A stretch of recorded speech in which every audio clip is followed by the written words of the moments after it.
Hey, good morning, sports fans. Louis Diamond in our Las Vegas handicapping studios. You're watching BettorCenter, and it's another Sunday fun day. And I know you could be watching all those major networks giving out your picks, but we know they're not pros, guys, and you do too. And that's why you're here, because you know we got the goods. We've been coming with the goods for a good 2 months, and going to continue with it today. I like what I got today. And I'm going to see what a couple great handicappers are going to add to what I like. And that is Chip Chirimbes and Tony Gulledge. Welcome to the show, gentlemen. Hey, good morning. Thank you. All right. So hopefully you guys have been having a decent weekend so far and picking up a little cash. How'd you do yesterday, Tony? Great day for the members.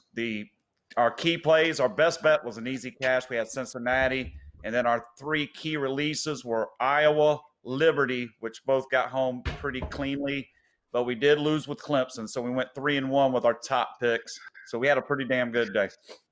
Yeah, but you actually went out there and said, you know what, maybe even a little money line on this. I'll be honest, Liberty Lou, that Flames. game just set up perfectly for a huge underdog. Liberty running a clean offense that basically sucked the life out of the ball, and they did it perfectly yesterday. They were basically coming up to the line after snaps, milking the play clock down to 1 and 2 seconds. I love the way they did it, too, because they would rush up to the line to prevent Virginia from substituting. So they made those same defensive players stay on the field, and this made them stand there for 35 seconds before they snapped it. And Liberty did a great job. Crazy finish. They tried to win the game with a 59-yard field goal with 8 seconds left. It's blocked. Virginia Tech runs it back for a touchdown, but Virginia Tech had called a timeout just before the snap. So Liberty, instead of trying that again, had 8 seconds. They run a quick play for like 8 yards, get out of bounds with 3 seconds left, and then kick the 51-yard field goal at the buzzer. It was a great game to watch, and Liberty stood up strong and got a straight-up win. Yeah. Huge fat underdog on the money line. Obviously, we both had Liberty. We've been talking about Liberty all season. Hopefully, the viewers took advantage of it yesterday, cashed in, and maybe even cashed in on a little bit of money line. They took some balls. I didn't play it, but I love talking it. You said it. I'll tell you that. How'd you do yesterday, Chip? How's your weekend start? Well, the weekend started great on Friday night. We hit 2 out of 3.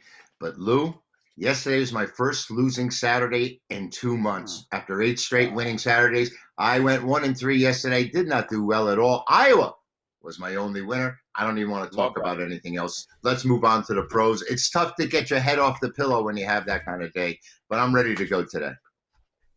All right, Chip. Well, appreciate you being honest about it. And, that's all I can tell you. It's nice to see some integrity being displayed. We're not right back. Who did? I said Chip will bounce right back. I don't think anybody has any questions about that. Yeah, I don't have any question on that. So sorry to ask you how you did yesterday, but you know what? It is what it is. As you know, it is what it is. Yeah, and it is. And what today it is. will, and it'll never be any different. Let's put it that way. You know, but Louis, Louis, when we started the show, one of the first things we said was that nobody wins every day, and I guess I'm a perfect example. Absolutely. And we're all perfect examples of that. And it'd be a shame it's really a shame when people expect miracle men. You know, we're just doing our homework, guys. You see, we're doing our homework. So let's get right to our homework for Sunday NFL football. And we'll start with the Lions and the Vikings. Matthew Stafford has been cleared to play. And right now we have Minnesota, 3.5-point favorite after the big win. That was a Super Bowl for them last week. They beat Green Bay. Now, the question is did that give them some life? I mean, they're 2-5. They're still cellar dwellers. They need this game. You know, do we want to lay that 3.5? You know me. I don't want to lay 3.5 in the NFL. I'll start with you, Chip. What do you think? Detroit, Minnesota, anything? Well, I want to steal a little. Let's say Tony calls him Matthew Stafford. And that's exactly what it is. Detroit every single time gets out there and builds a lead and then folds in the final moments or when the game means something. Minnesota was a big win for us last week over Green Bay. They won outright as underdog. They are a juggernaut at home over the years. They have been, as a matter of fact, 28-11 against the points at home after a loss. So I think Minnesota would be the side here. Having to lay that would be terrible. But Detroit is a team that I just couldn't back. They just don't seem to get there. And yet they've won 3 games already this year, and I don't know how. I really don't. But right. I think Minnesota's the side. I really do. All right. Well, some numbers that will back that are real simple. Lions 5-13 against the spread their last 18 games overall. Patricia's probably, he's another one that this is kind of a Super Bowl for them. He's not far from being fired. He has not been able to pull this team together. They are 4-10 as an underdog their last 14 games. And Minnesota, they're 4-1 their last 5 games against the spread. What do you think, Tony? Yeah, Chip, no, I didn't know these numbers. I love the way you guys put out these numbers on the situations and then throw it to me, because I just know Minnesota is a great home favorite, right? And that Detroit has been a terrible road dog. So you combine those. But I tell you what, the other handicapping situation I like to use, the Vikings off that huge win, right? And then Detroit also got crushed. So I'm basically at a quandary, and I agree somewhat with Chip that Minnesota would be the side to lean on, but I actually could not put a bet here. My gut couldn't take the Vikings because I know that huge win. I don't like this situation. And Detroit, I just couldn't palate as bad as they've been on the road. I just couldn't take them either. So I laid a pass with an opinion on the Vikings. All right, a little opinion on the Vikings. Lions 0-5 the last 5 versus the Vikings. 4-9-2 the last 15 in Minnesota. But here's what you really kind of want to look at here is the under. 10-3 to the under the last 13 meetings, 7 straight unders in Minnesota. So I have to put a little bit of lean on the under in this matchup. I just have a tough time playing unders in the NFL right now, unless I'm in love. Certainly not in love. All right, next game on our schedule is actually going to be game 1 on our schedule, Eugene and Denise. Seattle is -3. They are at Buffalo. And got some nice weather in Buffalo today. Great day for football. And 2 football teams that seem like they're going to give us a great game of football. Tony, I'll start with you on this one. Buffalo and Seattle. Yeah. Intriguing matchup. Seattle coming east for an early start. I know Buffalo with a great start to this season. Their offense clicked in a couple games. However, here most recently, their ability to put up points has been held back, right? I think it was 16, 17, 18, and 24 in their last 4. So they're averaging a little under 20 points their last 4 when they were averaging over 30 their first 4. Seattle offensively has been a machine. I don't know any other way to put it. 34 points a game right now, leading the league. They lead the league in yardage. Not really perfectly balanced, but enough running at 125 yards a game. It definitely will keep people honest. Defensively, they're horrible, right? I mean, when you watch them, they give up a ton of passing yards, but I will say that I think a lot of those passing yards they give up are because the teams are behind and trying to catch up to them. That was definitely a few of the games, but there have been some tighter games that Seattle's played. Handicapping-wise, I really like Seattle in this game. So what I did was I tried to go through and find reasons not to take them. This is one of my ways I like to do it. So when I feel like a team is good in a spot, I'm trying to find ways to talk myself out of it. But I really couldn't find it here. Wilson, I just think Buffalo's offense of late has not been producing at the way they're going to need to produce. Seattle's putting up the points every single game against it doesn't matter who they're playing. So if I view Buffalo as a little bit slow on the offense, I'm going to play the obvious here. I'm taking Seattle to get the win at Buffalo today. All right, a lot of love for Seattle out there today. Lots of love. Usually when that happens, Buffalo shows up. What do you think, Chip? I think Buffalo's ready to show up. At the beginning of the year, We were looking at the Bills as if they were going to run away with the AFC East. They were playing great football. And then the last 4 games, they haven't covered any of them. They've gone 2-2, but they haven't covered, and they really haven't looked good. Their defense, which was a great stop unit at one time, is now in the middle of the road. They haven't quite got there.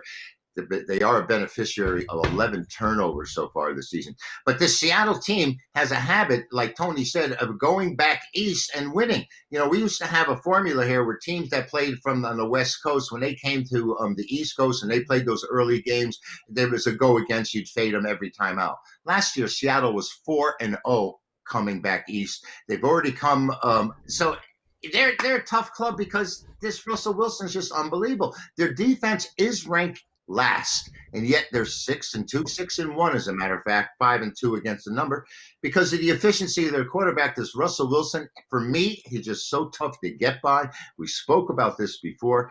On the road, Seattle's 13-5-1, so they travel really well. I mean, they're very well coached. We're aware of that, and their quarterback just is so efficient, doesn't make mistakes. Buffalo 3-8 at home, and their last 11 games when an underdog.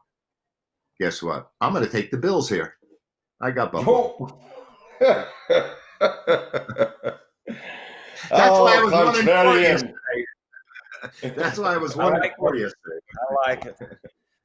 Hey, you know what? I'm just going to throw this out there for you for Buffalo. That's my other handicapping angle. I didn't have my note in front of my face. That this is the second of back-to-back home games after they had a huge emotional win against a team that had their daddy for a decade. So they beat New England last week. I just think it's a soft spot on the schedule for Buffalo. But, you know, Chip makes a great point. A lot of times when you can line up the stars in one direction, the best thing you can do is turn the boat around and go the other way. So I feel where he's going on this one. Yeah, I feel it as well. You know, it would be a plug your nose, bet Buffalo kind of game. But why plug your nose? There's an easy play here, guys. The game's going over. It's just going over. 6 straight overs. Look at, just look at these teams. Look at these defenses right now. Get on the over. Make some money, guys. Get on the over. Not much I need to tell you about that. I mean, you know the numbers are there. And why not? Why not? That's all I can say. All right, let's get on to our next game. Denver at Atlanta. Denver, what a win last week. And they're going to be able to go to the East Coast and, you know, actually pull something off. I mean, I know Atlanta's bad, but, you know, how are you going to, I mean, after a win like that, Atlanta's -4, though. Who the hell wants to lay 4 in that game? So if you don't have much, guys, let me know. But if you got something, I'm listening. I'll start with you, Tony. What do you got? Yeah, Atlanta, winners 2 of their last 3 games, with that loss being almost a strategical blunder to allow Denver to come back and win. I think that was Detroit, 23-22. The strategical blunder from Atlanta allowed Detroit. They should have milked the clock and kicked a field goal on the last play, but they didn't. I think we recall that was a couple of weeks ago. So Atlanta's playing a lot better to the eye, especially. Got Julio Jones back. That makes a difference for them offensively.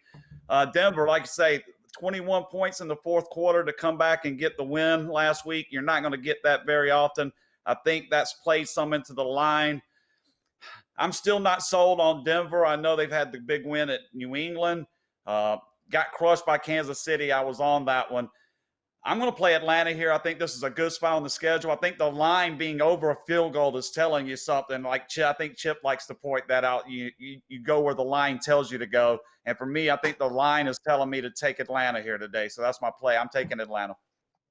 All righty. A little Atlanta love for Tony G. And let's see what Chippy C got going on. Chippy, anything? Well, not my type of game at all. I thought it very fortunate to pull out a Denver win last week over the Chargers. And it's an Atlanta club. Boy, I'll tell you, they put up a lot of passing yards. We've seen that, but they don't stop anybody. And we've seen that as well. I think Denver's got more heart. I think Denver has more grit, and I think Denver has more character. If I was to play this game, which I'm not, and I didn't even consider writing it up or analyzing it, I looked at it, and for me, it was just a dead spot. But I would take the Broncos. I'll agree with you on that, Chip. I don't like the game in any way, shape, or form, but 2 bad teams. I'll just grab the 4 points if I were to play it. But actually, I did play Denver on a money line in a parlay and all that in the beginning of the week. But small little action. That money line parlay stuff that I was telling you about, I have Denver in that today. But certainly can't lay the points with Atlanta. Shit game. Move on. All right, and so we'll move on to a game that could be interesting. And the Chicago Bears are going to the Tennessee Titans. And the Titans, they screwed up too. They had a chance, and they blew it. Now they got the Bears coming in. And I think a lot of people are still undecided with these Bears. But Nick Foles, I mean, he's a Super Bowl quarterback. He's not making a lot of mistakes. So, and he's getting some points here today. I mean, almost a touchdown's worth. So, Chip, anything with this play here? Well, I didn't use this game, but I think what you mentioned and what you're trying to say is that this is I think it's a strong line. It's a high line, Tennessee, up to 6.5. The Bears have been playing really tough. We saw them come from behind. They had a chance to beat New Orleans last week. They fell short, but they did cover. Chicago doesn't move the ball at all. They're 29th in the NFL in offense, Lou, and they're averaging only 85 yards rushing. They've only covered 3 of their last 10 on the road, and that's why I think this number's been inflated against a team that's dropped 2 in a row. We were fortunate enough to have Cincinnati against Tennessee last week, and they really throttled them. They handled them easily. Tennessee's averaging 405 yards a game. They have that top running game. Problem is they're 1-5 in their last 6 as favorites. And to tell you the truth, I'm not a big favorites guy, but I would lay this rather than take it here. I think the Chicago offense is really inept, and the Titans really need to rally their forces here after 2 straight losses. I'm not using this game, but I would have a lean toward the Titans. I tend to agree with you here. I don't want to lay them points, but I think this is where Chicago gets exposed. I do believe the Titans are definitely playoff caliber, a good, solid NFL football team. I'm yet to be sold on the Bears yet. How about you, Tony? You sold on them Bears, or what do you think? Gentlemen, shall we agree to disagree here? I'm going to play the Bears in this spot. What I like about the Bears, they're 3-1 on the road, right? They lost that game at the Rams, which I fortunately almost called the exact score of. Tennessee's not impressed me, and I'll harken back to this 3rd down conversion. Chicago's defense is number 1 in the NFL defensively, stopping teams on 3rd down. Tennessee on defense, 3rd down, is dead last in the NFL, which means they can't get teams off the field. That's what happened to them with Cincinnati. I think every one of us was on that. I lost Cincinnati last week. This is one of those situations where I think if Tennessee is going to win this game, it's going to be something that's going to happen right at the end. I think that 6.5 is going to be safe. I feel good taking it. My other little handicapping toolbox angles that I try to go with point to the Bears in this spot. Like I say, it almost is tempting you to take Tennessee, and that's pretty much why I'm going to play Chicago. I think I feel good with a defense that can get teams off the field. So, again, look for a grinding game, kind of like that Rams game. But I think the defense for the Bears shows up a little better here. And in my case, I believe the Bears, I don't want to say outright win. That would be not quite right. But let's say the 6.5 points should be more than enough. Play the Bears here. That's my play in this game, Lou. Okay. All right. That is an interesting 3rd down stat that you did deliver there. So that does make it look appealing, no doubt. And the points do seem to be a little high, which is why I just think that for some reason Bears may get exposed. But we're going to find out here today. We shall agree to disagree, but you got a strong play there, and I'm just feeling a little vibe, and I believe Chip was as well. So, all right, so let's move on to our next game. Baltimore is at Indy. A lot of movement on Indy. Baltimore opens up at 3, and now they are -1. Well, actually, let me get a fresh line. Baltimore opens up at 4. Now they're -1. I actually got a Colts -1 right now at Pinnacle. I don't mind promoting that book. Quality book. And total is 44. Lamar not getting much respect. What's going on? Chip, what are you thinking? I'm thinking that he may have possibly been exposed. Every big-time defense he's gone against has shut him down. We know he's been pretty inaccurate as a passer. 1,200 yards on the ground last year had the Ravens as a leading rushing team. But what happens when your leading rusher is a quarterback and you shut him down? Now, his passing can't make up the difference. They are 31st in passing yards in the NFL. And, there's an interesting anomaly about these two going head-to-head, Baltimore and Indianapolis. We have some history between these clubs stealing off in the night and changing locations. But Indianapolis has beaten Baltimore 10 of the last 11 times they played, and that's to the number.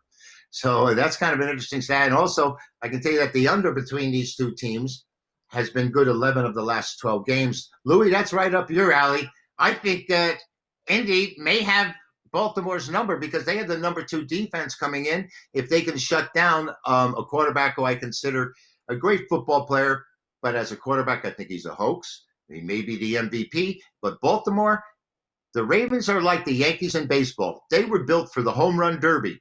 Baltimore was built to grind it out during the regular season, but against the quality teams, I just don't think they can get there. I'm going to take Indy here.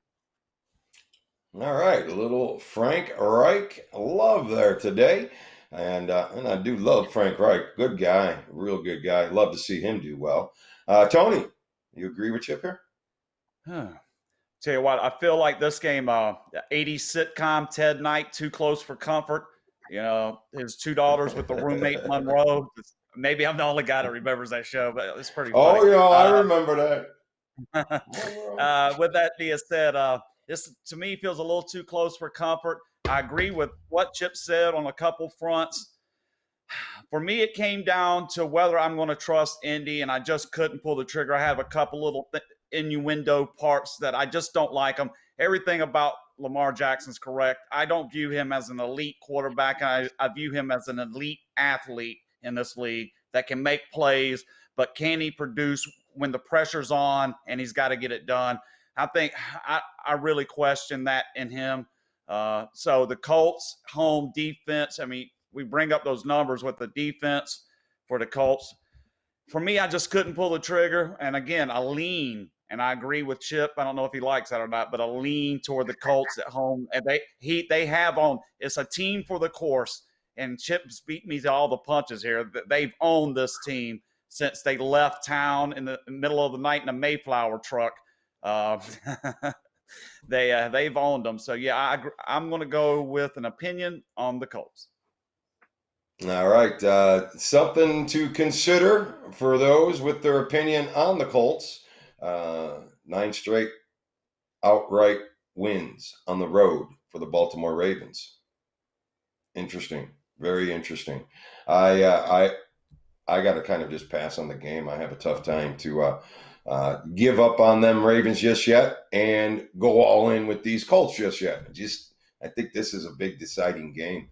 So we're going to find out who's who. It's going to be a good game.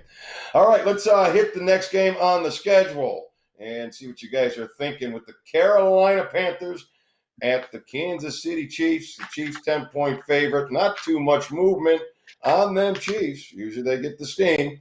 And the total went from 49 just to 51.5. I don't know. It smells a little over to me. What are you guys thinking? Go ahead, Tony. To say Carolina Panthers supposed to get Christian McCaffrey back in the lineup today. I'm not just sure how much is that going to help with this team. They haven't been able to run the ball. Offensive line doesn't create a ton of space up front. So most of their offensive yardage running is on kind of a misdirection, kind of get them going one way and pick up a few yards the other. It's not a forward rushing attack like you would typically see in the NFL. I'm going to be honest here. I don't know if the Carolina offense is, here lately generating 23-16.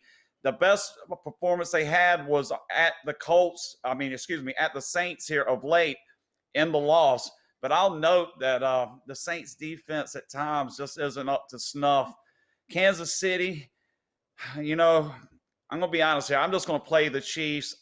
Every trend I've got, every statistical anomaly I've got, and also my power rating it almost looks too easy to me. It was tough. It was that made the decision a little more tough for me here, that it looked too easy. But upon consulting my inner self, I decided just to suck it up and play the Chiefs. I just think Carolina's going to struggle to keep pace on the points, okay?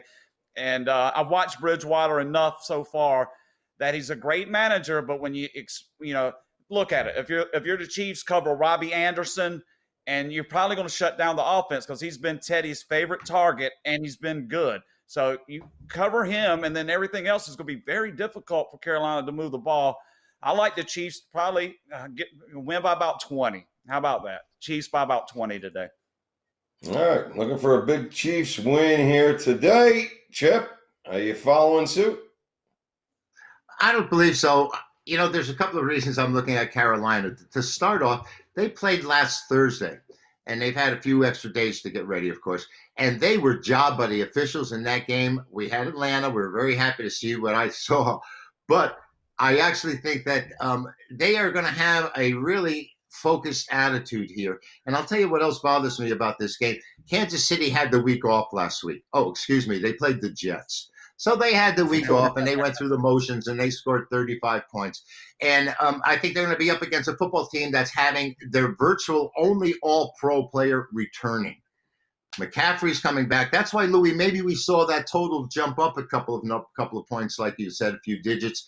And McCaffrey being back does add certainly a major plus to their running game, which Tony said is struggling.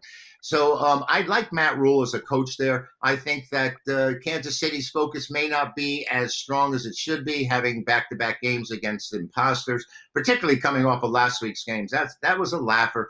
Well, never mind about the Jets, because they may go 0-16, but that's for another story.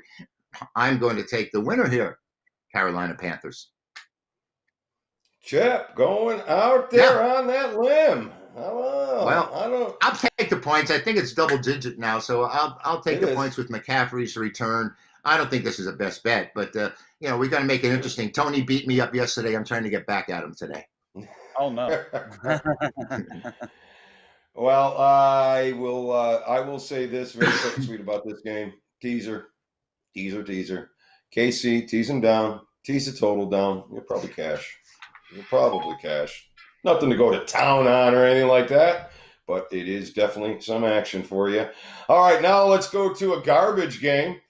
And let's be quick about it so we can get some more games in. Houston at Jacksonville, and I'm only going to this because I kind of think there might be a little value with Jacksonville. I know we got a new quarterback in there in his first start for Jacksonville, so got to be a little cautious, but I don't see how Houston lays 7 points on the road in a divisional game at this stage of the game.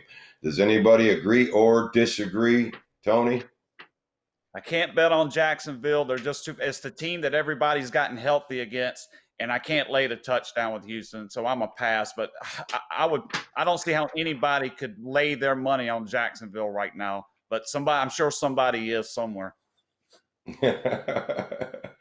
Yeah, and I'm not somebody, but I'm not. I mean, it's a little something, because I do believe that too many points, and I'll probably throw them in a teaser, but certainly nothing big for me. Anything for you on this one, Chip? No, this is a garbage game without doubt. Houston 1-6 as virtually a touchdown favorite. That's hard to figure out. Jacksonville's 1-6, but they are at home. Without Minshew, I guess, we've had a plethora of first-time starting quarterbacks, and they haven't fared very well. I mean, Tua came up with a win last week, but he had 91 yards passing, and he wasn't very efficient at all. This Jacksonville defense is 31st, allowing 424 yards a game, and Houston is 30th. So what am I going to expect here? And they have two inept offenses to go with it. So this is a pass all the way for me. I mean, if this was a bowl game, it'd be the NFL toilet bowl. I don't want any part of it. All right. So let's just get to an exciting game, I think. The AFC West. It's going to be the Raiders and the Chargers.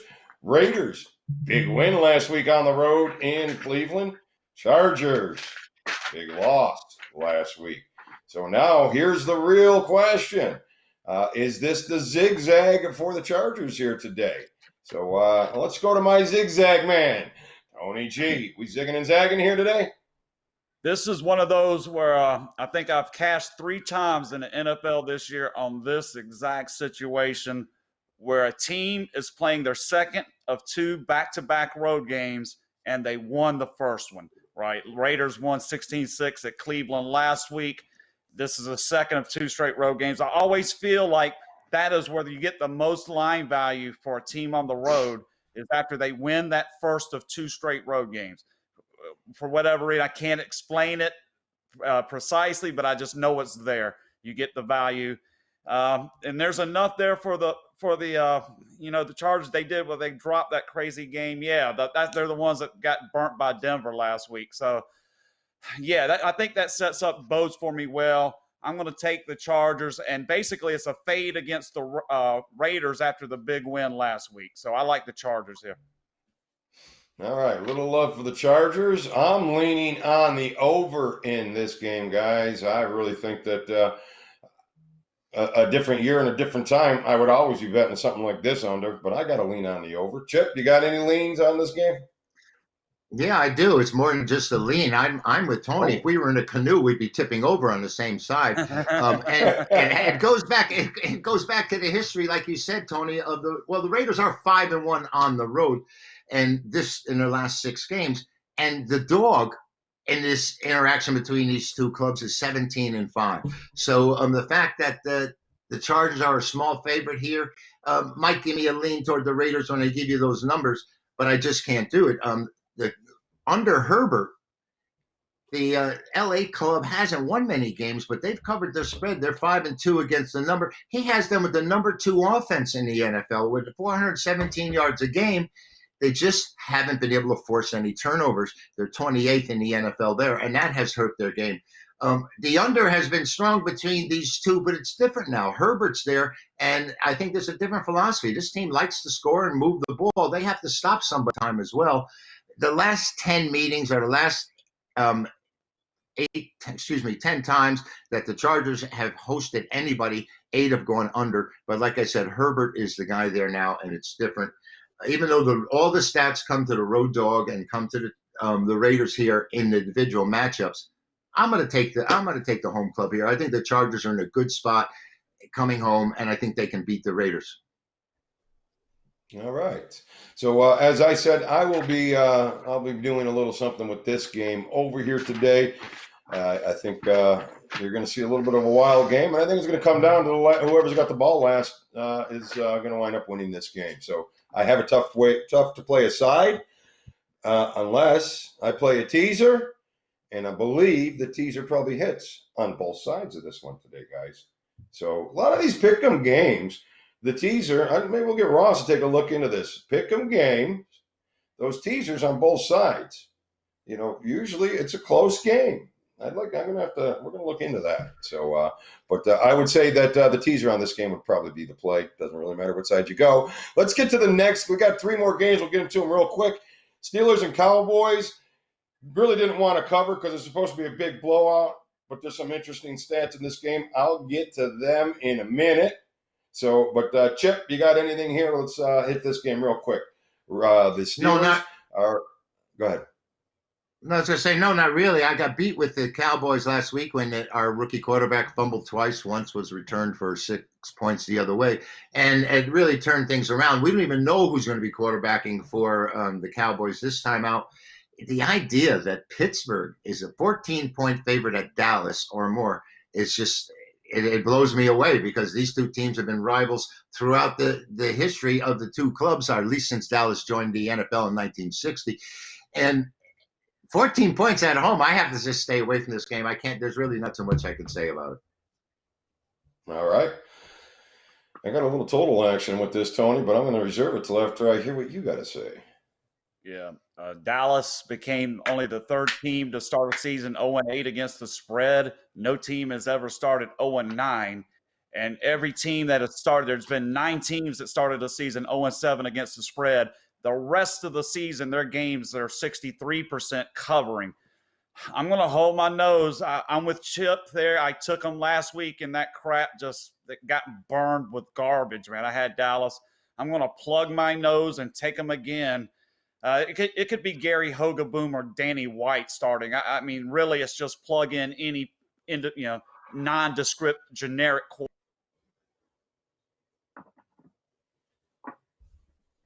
really like right. Dallas points, but did I cut off? Sorry. You're You right. did, but go ahead. Go ahead. I was just going to say, play Dallas, hold your nose, take the Cowboys. Don't put a lot of money on it. It's a percentage play. I'm assuming they're going to start covering some numbers. I can't guarantee it's today, but take Dallas. All right, so a little Dallas there. I can't plug my nose with Dallas here today, but that does seem to be the only way to roll. But I'll give you something to do with this game. This game's going to be an under. It's going to be an under. 15-5-1 for the last 20 games. Steelers on the turf to the under. 39-13-1 to the under. Their last 53 road games. But check this out. When the Steelers are on the road facing a team, okay, that throws the ball an average of 35 times or more per game, 23 straight unders. So at the end of the day, get yourself some under on this game. Definitely. How's Dallas going to score? Pittsburgh's more than likely going to be flat. I think you got a nice, solid under. So that being said, let's get over to the Dolphins and the Cardinals. And Cardinals open up 6. Now they're up to 7. So they're getting a little bit of love, and probably rightfully so. But you know me, I'm a Kyler Murray fan. And now we have a total of 49 and a rematch of the quarterbacks. Chip, what are you thinking? Yeah, so the rematch from 2 years ago in the NCAA playoffs. And Kyler Murray was outshone by Tua in that game. Of course, Tua was fabulous. I think it was 24, 27, 300 yards, 4 TDs. But it's a different story now. Tua had his NFL debut last week, threw for a grand total of 91 yards. Miami's total in that offense gained 44 yards rushing, had 8 first downs, and they won the game by 3 touchdowns. What can you do? Special teams returning fumbles for touchdowns and kickoff and punt returns for touchdowns, and Miami scores the victory. I think the public may have become a little enamored with them coming into this week, and those points may look very generous. Kyle Murray in that championship game didn't throw very well. He ran for 109 yards when he was with Oklahoma. But it's a different story with him having a year under his belt right now. Arizona's an up-and-coming team. Louis, you called it from the very beginning of the season. 7-2-1 against the points in their last 9. Both quarterbacks will be wearing number 1, but only one team's going to come out on top, and that's Arizona. All right, I like it. What about you, Tony? Oh boy, we're going to tip this canoe over, Chip, if we don't. we keep getting on the same side here. Here's what I like about it. Quick note: Arizona last season, first year under Kingsbury, they had their bye week. They came out and got crushed. Okay. So there's been a lot of talk about, did he take it too easy on the guys last year and didn't use that off week to prepare for the next game. So you got that. Keep that in mind coming into this game. Cardinals had their bye week. I don't expect them to lay the egg they did last year because Kingsbury got criticized for that harshly. Got Arizona, won 3 straight games, scored 30 points in every game. 2 were on the road against Chumps, but then they came home and got the job done against Seattle, which was a big win. Great win for them, and obviously it's going to get the momentum going forward out there in the pretty tough NFC West. What can you say? Miami won big, but did nothing. Chip just nailed it, 90 yards. You look at the stats, you would think they got beat by 40 points. Honestly, you would look at that. If you stopped at where the turnovers, don't pay attention to anything below the yardage line, you would think they got crushed. Perfect setup, from the handicap. This game just, I love it, baby. So, yeah, I'm all over this game. Give me Arizona, lay the points. I think Miami's going to shit the bed here and get roasted. I like Arizona today. All right. You know what, guys? I love what you're saying here because this is the one. This is the spot for Arizona. Miami, way too big a win for Tua in his first game for doing nothing. So they're high, and Arizona had plenty of time to see what's going on. It should be the blowout. You don't need to tease Arizona today. You need to hammer Arizona today, but you probably need to hammer the over too. I think the over's the play here as well. I don't think that game stays under. It's up to 49 now. No way it's going to stay under either. All right, so let's get to the last game on the board, and it's a doozy. It's a beautiful game tonight. We got some good games today, so hopefully we have some great football. Saints are at the Bucs. Antonio Brown is released to play. Does Brady release the Kraken again today? Or does Saints get a little bit of revenge? What was it, week 1? What do we got? Chip, what are you thinking on the Sunday night matchup? I'm thinking that at the beginning of the year, we were talking about when these two had their matchup, about their ages of the quarterback, and are they going to slip? Have they fallen? Has their talents dropped any? And I think more people were looking at Brady to drop off than they were Breeze. And I think both of them are down a hair, and I think Breeze may be down just a little bit more.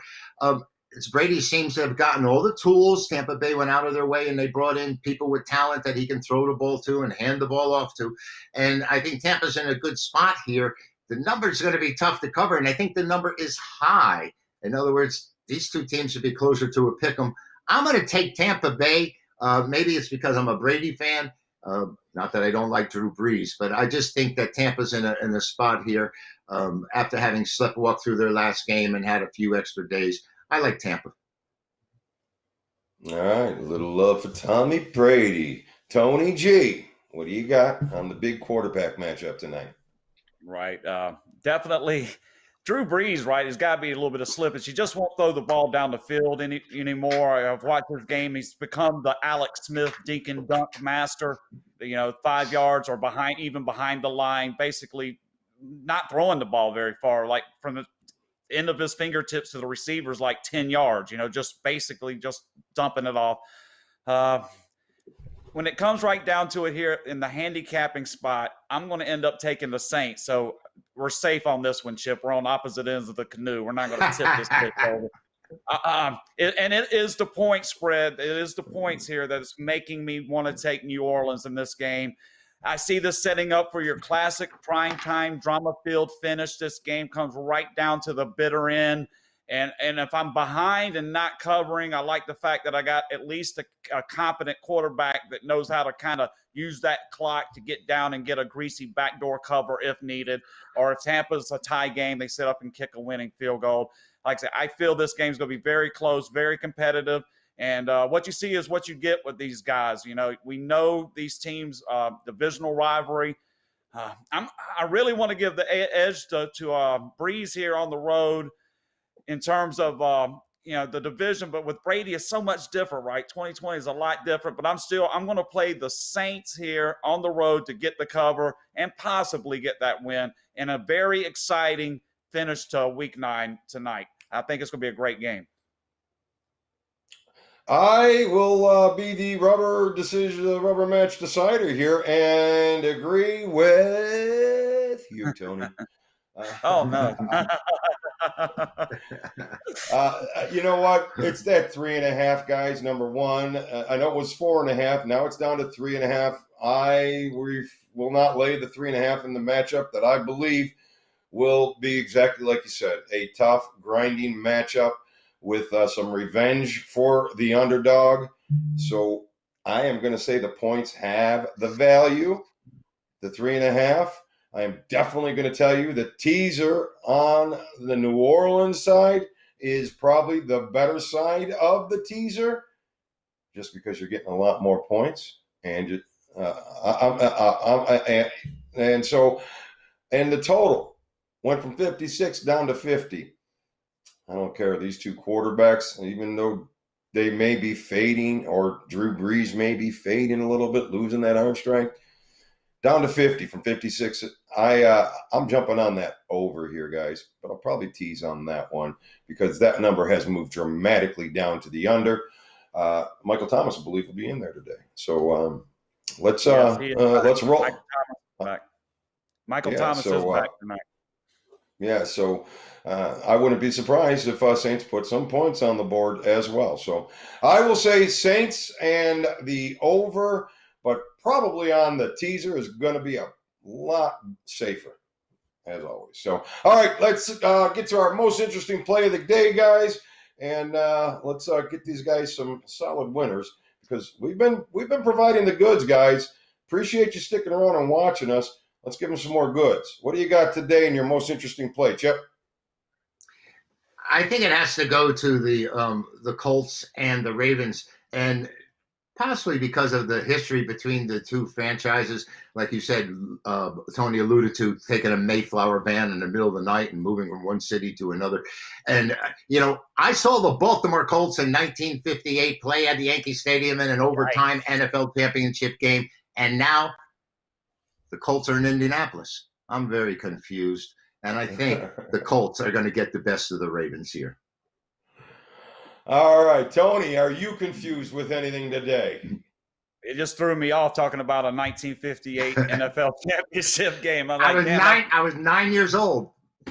Wow, man. Okay, great. Wow, So 20. age, I'm not yeah. going to give your age away. I know how old I am, and I know how many more years that is. So, yeah, I feel like I'm old. But you look great, Chip. I'll be honest. Absolutely. The hell you? Well, we don't call it. Yeah, we don't call it. Well, it's clean. It's clean living. It's clean living is what it's doing. Okay. Hey, maybe I. Well, then I'm in trouble. I need to start practicing some of that clean living. That's for sure. I'm going to go with Arizona as my most interesting play. I think the stars align. My handicapping angles align. Everything kind of gets into that same groove where I just love this. I don't get these very often where I get every kind of angle that I like to calculate my picks in. Everything lines up. Jupiter, Mars, Venus, they all line up. We're going to take Arizona to the bank today. You can get your ticket. I feel confident you're going to be heading back to the window when this is over. Don't miss it. Arizona today. All right. So Uranus is lined up as well, you're saying? Exactly. Oh, Lordy.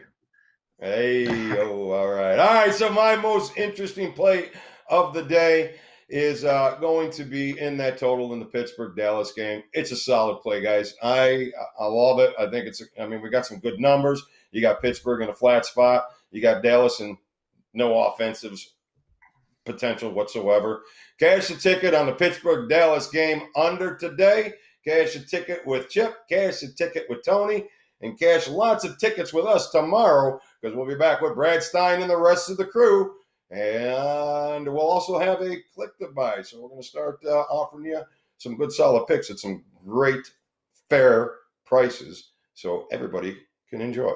So thanks for joining us again. Thank you, Tony and Chip, for coming at us with some great stuff here on a Sunday morning. Enjoy today's football games today, and we'll see you tomorrow on BettorCenter Live.